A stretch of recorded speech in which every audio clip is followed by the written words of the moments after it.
হযরত আবু বকর রাদিয়াল্লাহু তাআলা তিনি ছিলেন ইসলামের প্রথম খলিফা। তিনি প্রাপ্তবয়স্ক পুরুষদের মধ্যে সর্বপ্রথম ইসলাম ধর্ম গ্রহণ করেন।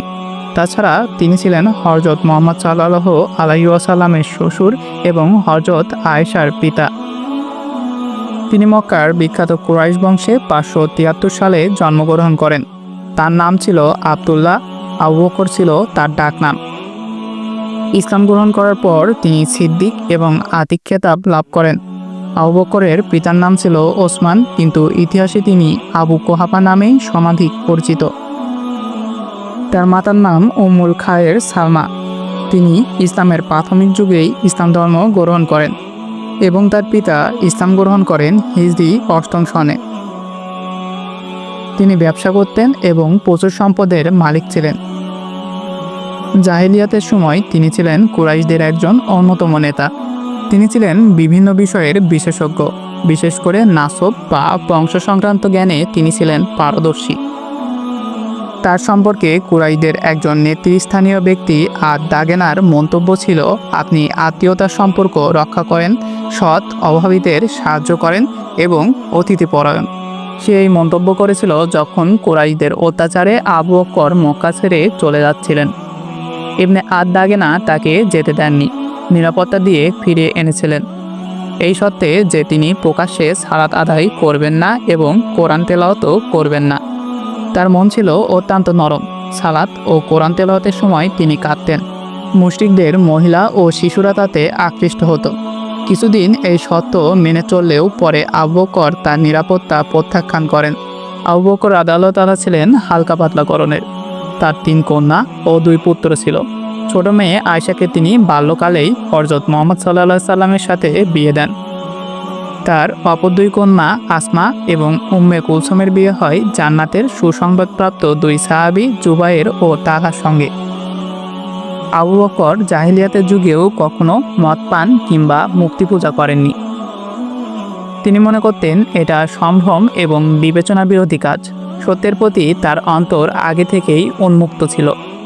ইসলাম আসার পর তিনি সব কিছুর উপর তা পছন্দ করেন এবং সম্পূর্ণ ও পরিপূর্ণভাবে তাতে প্রবেশ করেন। জান্নাতের সুসংবাদপ্রাপ্ত 10 জন সাহাবীর মধ্যে 5 জনই তার আহ্বানে সাড়া দিয়ে ইসলাম ধর্ম গ্রহণ করেন। মদিনার মসজিদুল নববী, ফজরের সালাত শেষ হয়েছে মাত্র।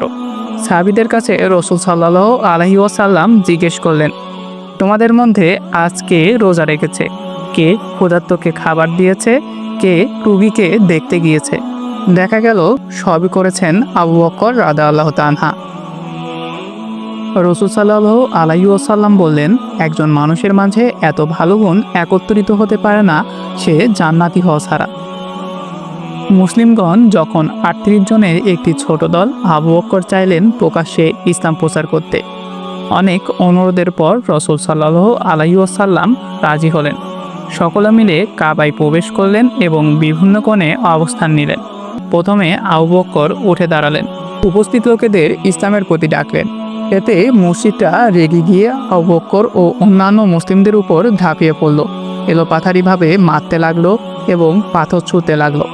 আবু বকরকে মেরে ছুঁয়ে ফেলল। অচেতন অবস্থায় পরিবারের লোকজন তাকে বাড়ি নিয়ে গেল। রাতে জ্ঞান ফিরে এলে তিনি প্রথমেই জানতে চাইলেন রাসূল সাল্লাল্লাহু আলাইহি ওয়াসাল্লাম কেমন আছেন। তার মা খাবার নিয়ে এলেও তিনি খেলেন না।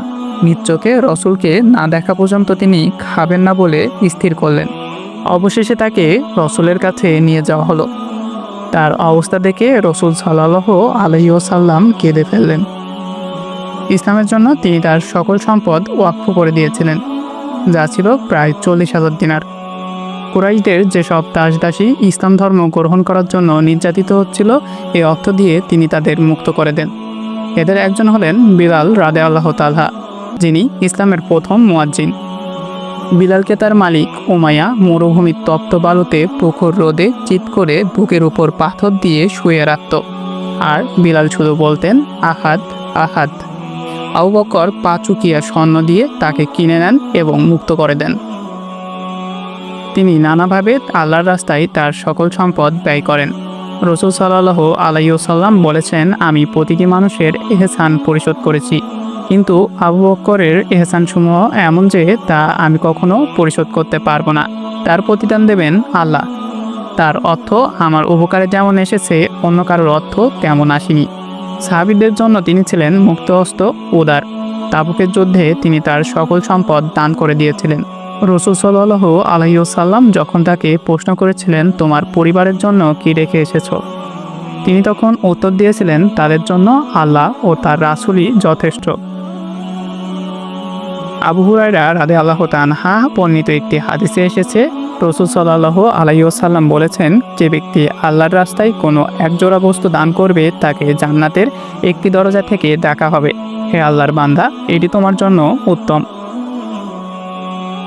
এভাবে সালাতকারীকে সালাতের দরজা থেকে, জিহাদকারীকে জিহাদের দরজা থেকে, সাদকাকারীকে সাদকার দরজা থেকে এবং সিয়াম পালনকারীকে সিয়ামের দরজা থেকে ডাকা হবে।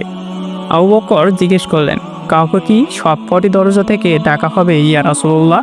নবী করিম সাল্লাল্লাহু আলাইহি ওয়াসাল্লাম উত্তর দিলেন, হ্যাঁ, আমি আশা করি তাদের মধ্যে তুমি একজন।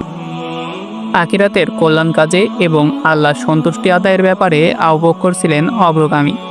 ওমর রাদিয়াল্লাহু তাআলা বলেছেন, ইমানের ক্ষেত্রে আবু বকরের ইমান অন্য সকল উম্মতের ইমান একত্রিত করলে যা হয় তার চেয়ে বেশি। আবু হুরায়রার আরেকটি হাদিসে বর্ণিত হয়েছে, আবু বকর হবেন রাসূল সাল্লাল্লাহু আলাইহি ওয়াসাল্লামের উম্মতের মধ্যে প্রথম ব্যক্তি যিনি জান্নাতে প্রবেশ করবেন। হযরত আলী রাদিয়াল্লাহু তাআলা বলেছেন, শ্রেষ্ঠ বীর হচ্ছেন আবু বকর রাদিয়াল্লাহু তাআলা। বদর যুদ্ধে তিনি রাসূল সাল্লাল্লাহু আলাইহি ওয়াসাল্লামের সাথে ছিলেন। উন্মুক্ত তরোয়াল নিয়ে তিনি রাসূল সাল্লাল্লাহু আলাইহি ওয়াসাল্লামকে পাহারা দিয়েছিলেন।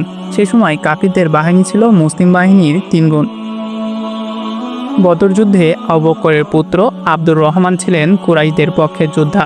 পরবর্তীতে মুসলিম হয়ে তিনি সেদিনের ঘটনা বলেছেন, তিনি দূরে দূরে সরে থাকছিলেন যেন আবু বকরের সামনে না পড়তে হয় তাকে, কারণ কিভাবে তিনি তার পিতাকে আঘাত করবেন। আবু বকর শুনে বললেন, আমি তো তোমাকেই খুঁজছিলাম, সামনে পেলেই তোমাকে হত্যা করতাম। তিনি এই কথার মাধ্যমে বুঝিয়ে দিলেন, একজন মুমিনের কাছে আল্লাহর সন্তুষ্টি ও ভালোবাসা সকল মানবিক স্নেহের উপরে। যুদ্ধক্ষেত্রে শত্রুর প্রতি কঠোর হলেও তিনি ছিলেন অত্যন্ত কোমল হৃদয়ের অধিকারী। সেজন্য বদরের যুদ্ধবন্দীদের ব্যাপারে মতামত চাইলে তিনি তাদেরকে হত্যা না করার এবং মুক্তিপণ নেওয়ার পক্ষে যুক্তি দেন। রাসূল সাল্লাল্লাহু আলাইহি ওয়াসাল্লামের মৃত্যুর সংবাদ যখন সাহাবীগণ শোনেন তখন তারা শোকে দুঃখে আচ্ছন্ন হয়ে পড়েন। এই সংবাদে হযরত ওমর রাদিয়াল্লাহু তাআলা খোলা তরোয়াল নিয়ে ঘুরছিলেন আর বলছিলেন, মুহাম্মদ সাল্লাল্লাহু আলাইহি ওয়াসাল্লাম মারা যাননি, তিনি ঈসা আলাইহিস সালামের মতো তার রবের কাছে গিয়েছেন, আবার ফিরে আসবেন। যারা তাকে মৃত বলবে, ফিরে এসে তিনি তাদের সবাইকে হত্যা করবেন। কেউ কেউ মসজিদে বসে কাঁদছিলেন। মৃত্যুর খবর শুনে আবু বকর রাদিয়াল্লাহু তাআলা রাসূল সাল্লাল্লাহু আলাইহি ওয়াসাল্লামের ঘরে আসলেন। তার মুখ থেকে চাদর সরিয়ে তার কপালে চুমু দিয়ে বললেন, জীবন এবং মৃত্যুতে আপনি অনুগ্রহপ্রাপ্ত। তারপর বাইরে এসে সব দেখে শুনে সমবেত লোকদের বললেন, যদি কেউ মুহাম্মদের ইবাদত করে থাকো তবে জেনে রাখো, মুহাম্মদ মারা গিয়েছে। আর যে লোক মহান আল্লাহর ইবাদত করো সে জেনে রেখো, আল্লাহ চিরঞ্জীব, তিনি কখনো মৃত্যুবরণ করবেন না। এরপর তিনি সূরা আল ইমরানের 144 নম্বর আয়াত তেলাওয়াত করলেন, যদি রাসূল নিহত হয় বা মারা যায় তাহলে কি তোমরা উল্টা পায়ে ফিরে যাবে? লোকেরা তার কথা শুনে জ্ঞান ফিরে পেল। ওমর রাদিয়াল্লাহু তাআলা বলেন, আমি যখন আয়াতটি শুনলাম তখন হাঁটু গেড়ে মাটিতে বসে পড়লাম। আমি বুঝতে পারলাম রাসূল সাল্লাল্লাহু আলাইহি ওয়াসাল্লাম সত্যিই মারা গিয়েছেন। এরপরে তাকে মুসলিমদের খলিফা নির্বাচন করা হয়। 2 বছর খেলাফতের দায়িত্ব পালন করার পর তিনি 674 খ্রিস্টাব্দে মৃত্যুবরণ করেন। তাকে হযরত মুহাম্মদ সাল্লাল্লাহু আলাইহি ওয়াসাল্লামের পাশেই শায়িত করা হয়।